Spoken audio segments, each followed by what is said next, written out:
Hello everyone, my name is David Hoang and I was a senior animator on Anthem. I was responsible for creating the traversal animations for the player character. And my name is Daniel Nordlander and I was a senior gameplay designer on Anthem. I was responsible for the player character, controls, and camera. So, during this talk, we're going to discuss how we created Anthem's flight mechanic, as that was a unique selling point of the game. We'll explore how creating video game characters that look and feel great to play requires close collaboration between design and animation.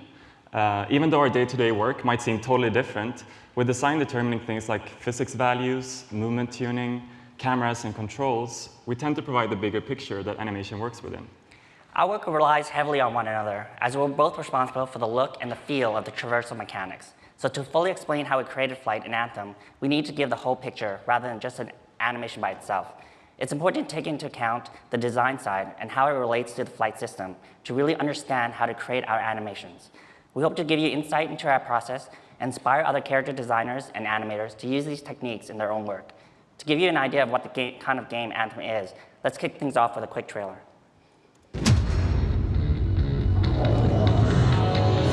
You are the chosen few, protectors of our world.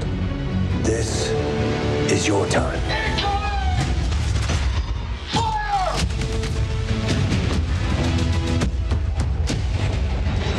Out there, you will fight the unimaginable.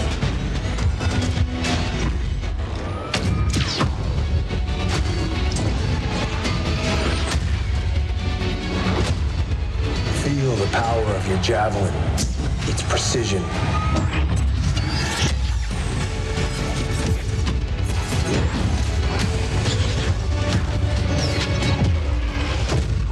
Rely on each other. Unleash your power.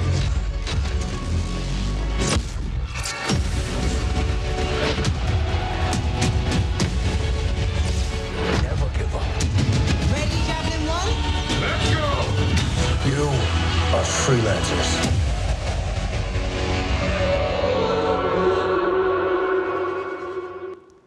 So, in Anthem, players will fly, swim, fight, together in a dense open world. So, what does that mean for the player character? Well, our key goals were to support a full 360-degree movement experience that allows for seamless transitions between movement on the ground, through the sky, and underwater, using 4 distinct superheroic characters.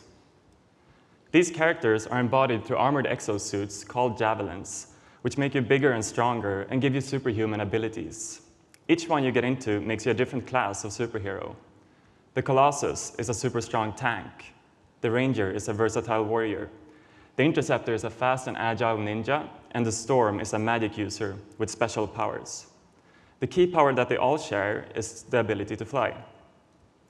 So to give you some background to how and why the flight system works the way it does, let's back up a little bit and look at how it all started. What you're about to see is from an early prototype of the game. So Anthem always had exotic traversal as a major part of its core gameplay. But as you can see here, it was not always in the form of flight. Technical and design problems made true flight seem impossible, so we experimented with alternatives early on in the form of rocket-powered jumps, free-form climbing, and wingsuit-style gliding. So these mechanics worked really well together, but in the end we decided to go a different route. So why is that? Well, the mechanics gave us the verticality that we were after, but they didn't feel fluid enough and failed to satisfy the superhero fantasy, which is at Anthem's core. And what's more superheroic than flight, right? So we realized we needed to lean more into the power fantasy of wearing an exosuit with jetpacks. Why would you climb slowly up a cliff when you can just boost past it using your thrusters? We decided to implement freeform flight, but we knew that in order to succeed, we needed to solve some very specific issues. The first issue is if you can fly above the level, we have no control over what the play space is. You can ignore the entire level layout, skipping past mission objectives, and you have free sightlines of the entire map, which breaks our performance in streaming. The second issue is if you can fly, you don't really need to think about how you traverse, you just kind of fly in a direction and wait until you get there. There are no interesting skill checks, choices, or risks, which makes it boring when really it should feel exhilarating. So to address these issues, first of all, we added a flight ceiling above the level. To make it feel less limiting, we didn't make it a hard collision, but instead applied downwards force on players getting close to the flight ceiling and added presentation to make it feel like turbulence. Since the ceiling was hand-placed, we could tailor it to our needs depending on the layout in that specific part of the level. This allowed us to get control of the play space again and prevent performance and streaming issues. It also made the player have to fly through the world rather than above it, preventing them from ignoring the level layout completely. So we also added the overheat system. When flying, your engine builds heat until it overheats, forcing you to crash land and keeping you grounded until the engine has cooled off again. So what this achieved was it gave us control over the ground-to-air ratio of a player's experience and gave players a reason to engage in ground gameplay again. We then layered in ways to cool off your engines during flight, for example by flying downwards, skimming over water, or flying through a waterfall. This gave the player interesting choices while flying and added a layer of skill to how you choose your flight path. So now we had a framework for how flying worked in the game. The next step was to figure out how to control your Javelin. So our biggest challenge here was making the transition between ground, flight, and underwater movement feel completely seamless. We started out with more traditional airplane controls, where the left stick on the controller steers your character, with up and down being inverted. You could freely look around your character with the right stick as you flew through the world, as you can see in this video. So the main issue that we found with this was that the control scheme was simply too different from the ground controls. The transition between the two modes was jarring, and players often started their flight with a nosedive into the ground. So we experimented a lot with different controls to try to solve this problem. At one point, we even had the trigger button work like a gas pedal, which felt amazing, but kind of makes it difficult when you're making a shooter since you need that button for the gun trigger. So we ended up with left stick controlling your speed, while steering was done with the right stick. We wanted you to be able to look around and have the character go towards the direction you're looking when you press your movement stick forward, just like it works when you're on foot. So this approach made the controls a lot more simplified and intuitive. It allowed for seamless transitions between traversal modes, and instead of struggling with the controls, it made the players feel like superheroes. The main thing that we lost from this was the ability to freely look around the character, but on the other hand, this also gave us more control over the framing and angle, which became helpful when creating animations, as we knew exactly how the character's movements would be presented to the player. So we had a framework for flying, with the controls finally figured out. The next issue was to make those controls translate to really nice movement feel. We started out with a more realistic physics model with simulated drag and realistic velocity inheritance. But as is true for many games, we quickly realized that it's better not to worry too much about realism and just make it feel as good as we can, no matter how many laws of physics we needed to break. And we kind of broke all of them in the end. So while your speed is analog, we did have a binary boost state that triggers a lot of the presentation on the character, such as animation pose changes, effects, camera shake, field of view adjustments. So this boost state was triggered when moving your stick forward, so you'd immediately feel the kick from the boost, even though your character's analog speed would take a second or two to reach its max. So whether it was for controlling your speed, your side-to-side movement, or your steering, we had a similar setup. We had curves controlling desired speed based on your stick movement, acceleration and deceleration towards this desired speed, modifiers making a light push on the stick give a slower acceleration than fully pushing it.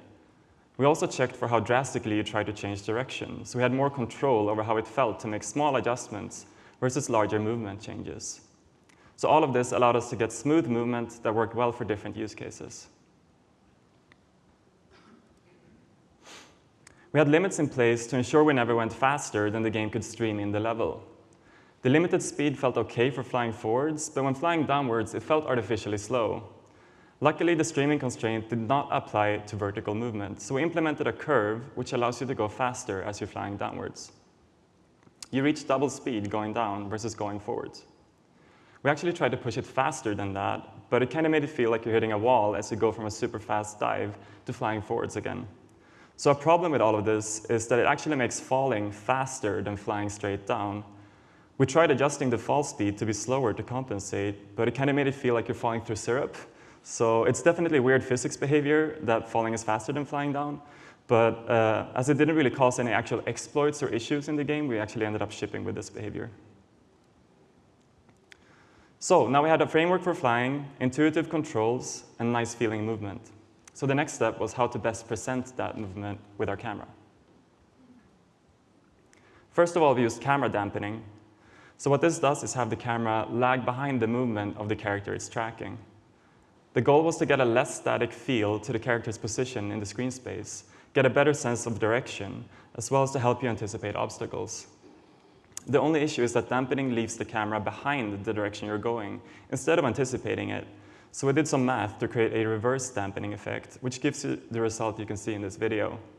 When turning, the camera leads in front of the player, panning slightly towards the direction you're steering, and offsets the character to the opposite side of the screen.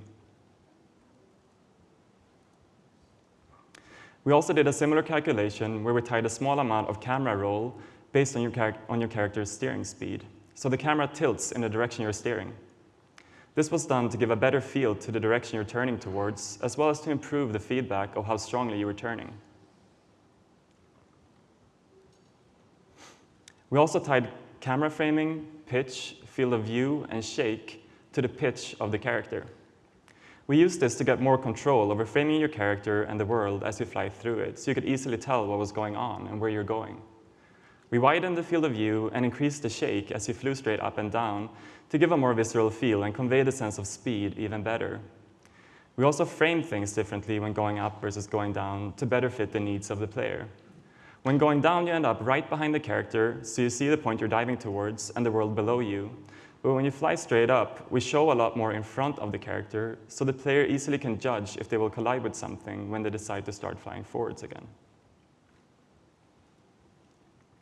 So we had a framework for flying, intuitive controls, nice feeling movement, and a camera that presented it all well. The final piece of the puzzle was to look at how we can differentiate all of these things based on what Javelin you're wearing. So because Anthem is a game which is designed for co-op, it was very important that players are able to move at the same speed so they can stick together as a group. So when it came to differentiating the Javelins and their movement feel from each other, we could only rely on things like custom jumps, different steering rates, and switchback times. In general, we used the Ranger as a standard responsiveness tuning and went up and down roughly 15% per suit. But this only got us so far. To truly push the movement field difference as far as we needed, we relied on animation to save the day, which brings us over to David's domain. Well, once we get the time values and the framework from the design, we can adjust the feel further through animation. To exaggerate the speed or sluggishness, we can clamp the values in the blend spaces or spring flow in the values to dampen the motion even further. We separate the suits on the visual side through many ways. Initially, all the suits look very unique, as you can see from the base models and colors. But once the players start changing things with the array of paints and bit packs, the differences start to get pretty muddy.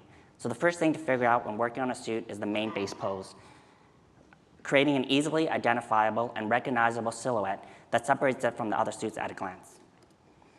The Lancer is our stereotypical Rocket Man posing. The medium speed pose has a spread out glide style, and it goes into an aerodynamic facet pose, stretched out with its arms back at its sides and legs closer together.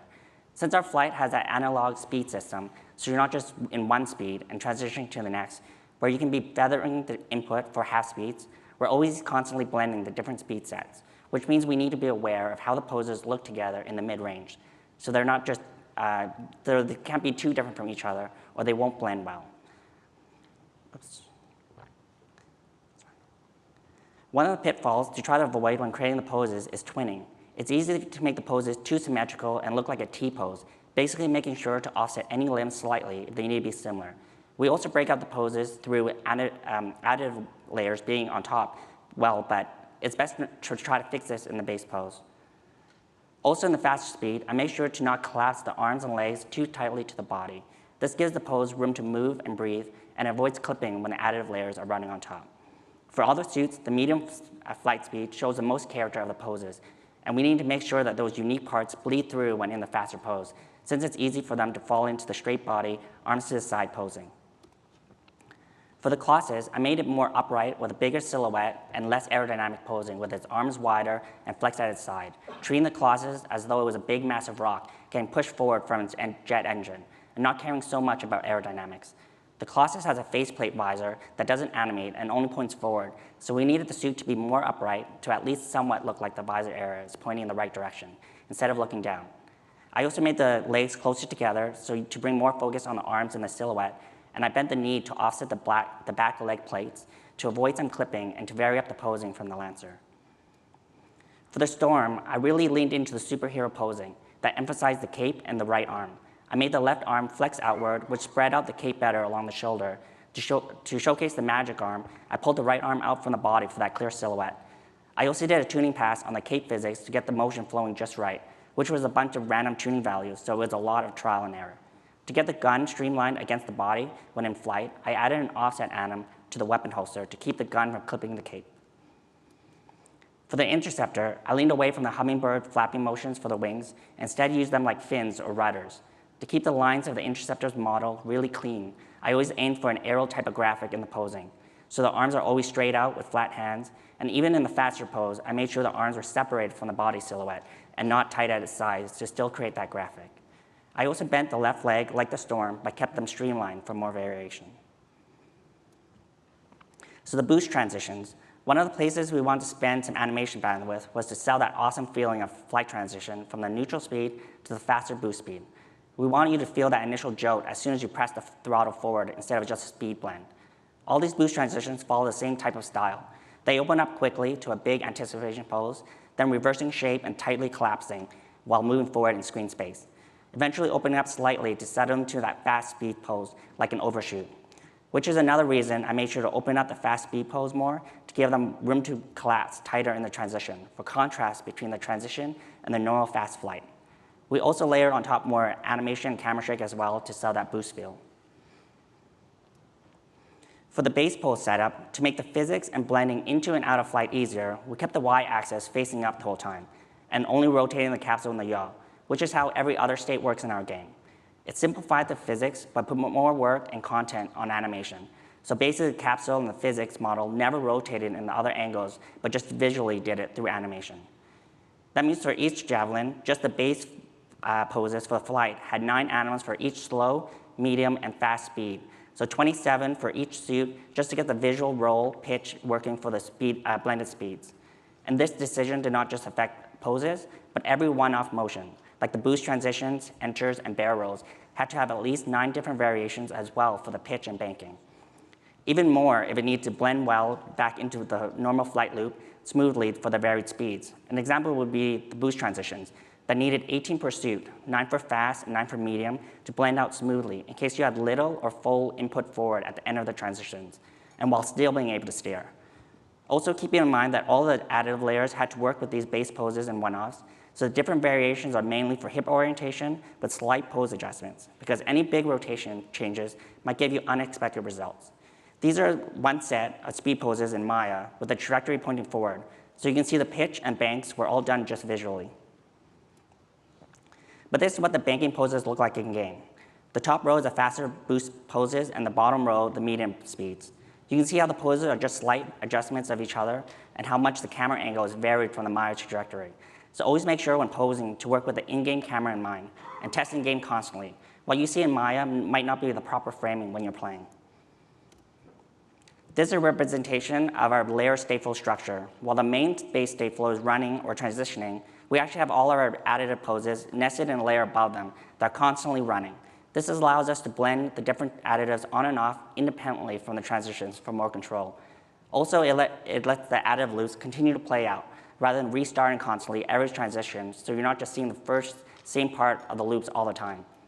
We also have the turning additives split into 2 different layers so that we can offset and delay the turning additives on the upper body from the lower body, or vice versa, which breaks up the linear way the additive motion would be applied on the whole body.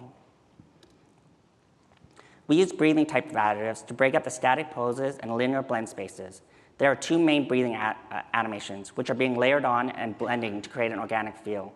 There's a drifting type of motion that varies the position of the limbs in screen space and comes through more in the default speed. The second is an air current shake type of motion that is more pronounced in the boost, which gives the feeling that the suits are tensing the faster it goes from the air current and causing it to shake more and drift less. The turning additives are offset animations created from the neutral base pose. While we have the base poses to show the pitch and banking lean, we use turning additives for reactionary motion to make it feel more responsive to stick input. It's the same concept as look or lean additives for turns or runs, where it might take the body and the root motion more time to rotate, but the layered additives help lead the motion first and remove some of that delayed feeling. In the banking, it creates a twist and a lean in the movement direction. How big or small the additive pose change created in Maya is also another way to vary up the different feel of the suits, working in conjunction with the design tuning values. Where the interceptor's turning additives is a big motion to show responsiveness, a suit like the Storm's turning is more minimal and graceful. And for the pitch up and down, it breaks up the pose by curving the bend of the body backward and forward. So it would just be a flat pose, since the up, neutral, and down base poses don't have any spine rotation when they blend by themselves. All the suits have different types of steering. The Interceptor uses arms and wings in a twisting banking motion, where the Colossus is used more of an arm swing for steering. One trick to creating the additives is in Maya. You can have the turning additive offset poses in a layer above to mimic the state flow. Then when creating the base poses and animations, you can cycle through them on and off to check how it affects the base pose. Also to make sure to use FK when rotating limbs rather than IK when creating offset animals, which would result in getting random rotations instead of discrete, deliberate rotations only in certain axes that you want. To create the crash land state, it's basically just an erratic additive layer that is layered on top of the current flight layers. So you can still steer, and the flight underneath can still work the same as before. This technique can be used to layer on any type of motion to create different status effects as well. For example, either turning off all the additives to create a freeze effect, or really hard shake for a shocked effect. A great place to really sell and vary up the feel of the different flights was the one-off motions, like the Lancer's enter. Initially, we had the body really shooting forward of the trajectory and in screen space to show the speed, but that caused a lot of gameplay bugs with the way it would need to slow down and blend back to the trajectory, or flying off the screen when entering flight facing left or right before the camera could catch up. But we want to show the frantic power of the Enter's atoms. We accomplished that in the motion by first dropping the body as though the Lancer was in free fall for a split second before the boosters kicked in. And to convey the power of it, I twisted the shoulders when the boosters kicked in and had the arms shooting back and grabbing onto the air to show it stabilizing from the initial power of the motion. You can see the Lancer pops into a crouch pose right away at the start and does a big pose change that shoots forward into the horizontal flight pose within 4 or 5 frames, but then spends the rest of the frame time settling in and stabilizing to sell the motion. Like in fighting games where it pops into the hip frame, then spends the rest of the animation time with overlap and settle. Initially, the shoulder and body twist was animated and built into the enters, but next time I'd have the twist on a layer instead so it can be more varied and randomized. The Colossus in general has the same type of motion as the Lancer, but initially the body moves downwards more and backwards instead of forwards right away to sell that greater weight from the delay. You can see the comparison here where they end up in the same place at the same timing. So instead of spending the time to stabilize like the Lancer, it takes the Colossus longer to transition to that horizontal pose. And the arms are also delayed more to show weight, but the full motion is still the same amount of frames, which helps for design.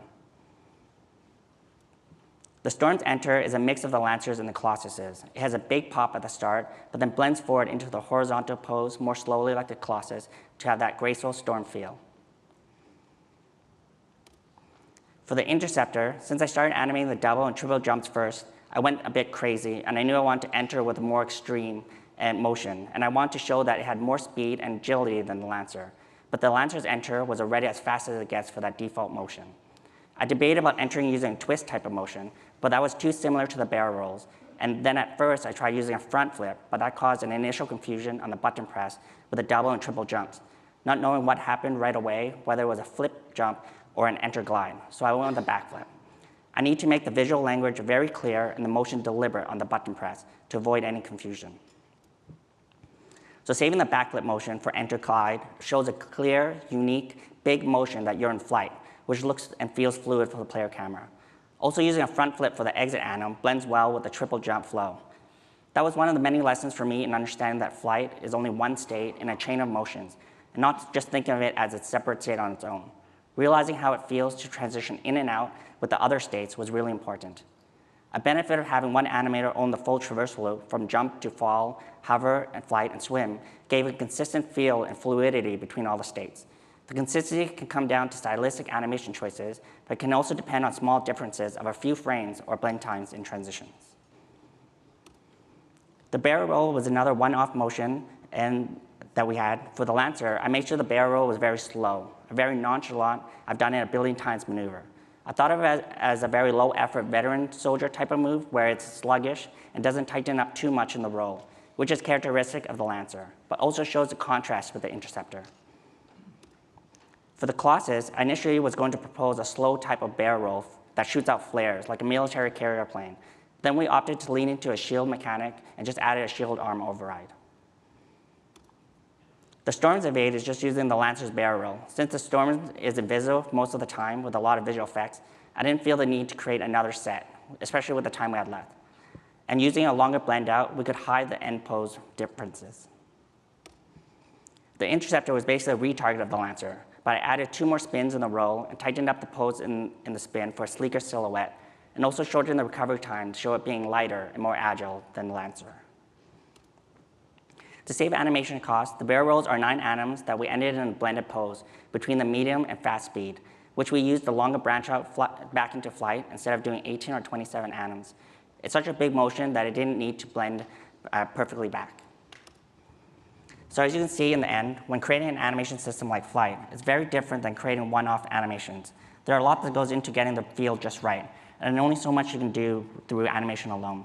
Having to depend on things like physics values, tuning, cameras, controls, visual effects, and countless small things all add up to create a bigger picture. It's really a marriage between design and animation with lots of back and forth and needing good communication between the different departments.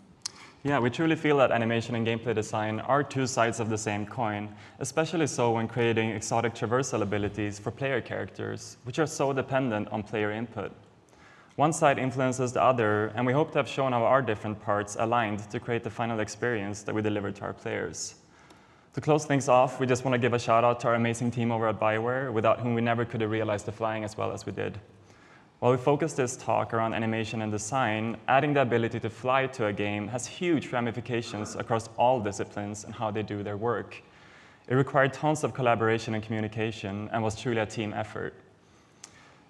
These are just some of the key collaborators that helped us bring flying to life. We're honored and proud to be here today to represent the entire team's hard work. Thank you very much.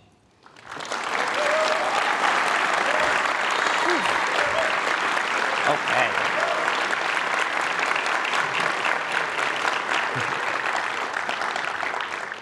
So I don't know, do we have time for questions? One, maybe 2. 1, maybe 2. If anyone has any questions. There's mics over there. Yeah. So hi. Hi. Congratulations on your game. Thank you. I also played it. Fantastic flight system. My question is, there are games like Gravity Rush, don't know if you played them. They don't have a ceiling. And they don't impact gameplay without having a ceiling. So what was actually the decision that you made to just cut out the open world feeling of flying everywhere? Like, why did you implement that in the beginning instead of just experimenting with it? Sure thing. So we actually did experiment quite a lot, and Gravity Rush was one of many reference games that we actually looked at and how they solved this problem. It's a really good game, by the way. I really like it. So the thing with that is that's interesting is what they do is they tend to hide it with VFX or things like that kind of blocks out the world when it's really far below you. So we tried some approaches there, but I think the main concern there was still that you didn't really have to fly through the world. You could just fly above it. And at that point, you were just kind of taking off into the distance, and you sat there for a long time without really needing to interact or do anything with it, and it tended to become kind of boring. So that was the thing. As soon as we lowered the ceiling a little bit and made you actually have to fly through the world, if we found that players were way more engaged by it. So that's why we opted for that. Okay, thank you very much. Thank you. Okay, if we have any more questions, we're going to be out by the exit over there, and just approach us, and we're going to find the breakout room together. Okay, thank you. Thank you.